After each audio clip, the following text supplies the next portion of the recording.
Hey! Bonjour à tous, c'est David de ProSon Live. Je vous invite à vous abonner à la chaîne en cliquant sur le bouton ici en bas à droite et vous retrouverez mes vidéos sur le site prosl.com.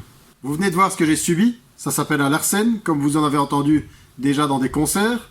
Alors un larsen c'est quoi? Finalement je parle dans le micro est amplifié, va dans un haut-parleur, et si je mets le volume du haut-parleur trop fort, le son du haut-parleur va repasser dans le micro. Qu'est-ce que ça fait? C'est que ça va créer une boucle et que ça va créer ce bruit très désagréable qu'est le larsen. Alors ce larsen, il peut se produire à des fréquences très différentes. Généralement, ça va plutôt être dans le médium aigu, quand on parle d'un micro qui se rapproche d'un haut-parleur. Et alors, il y a plusieurs facteurs qui peuvent influencer ça. C'est toute la chaîne sonore. Ça va du micro à la couleur du haut-parleur. Mais ça peut aussi être la position. Donc si je vais me rapprocher du micro, si je mets ma main dessus, on va davantage provoquer le larsen. Heureusement, on a des médicaments pour traiter ça. D'abord, c'est évidemment la compétence du technicien son, mais aussi ça peut être simplement, sans autre matériel, ça peut être la position qu'on va mettre entre le micro et les haut-parleurs.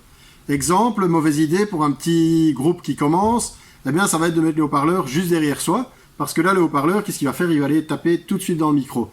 Et donc, généralement, c'est pour ça qu'on va retrouver les haut-parleurs devant la scène, de manière à ce que justement le son des haut-parleurs parte vers le public et ne reparte pas dans les micros qui sont sur scène. On a plus puissant comme traitement qui est toute l'égalisation, dont je parle dans une autre vidéo. Le larsen, c'est quelque chose qu'on déteste, c'est quelque chose de moche, c'est quelque chose qui fait mal aux oreilles.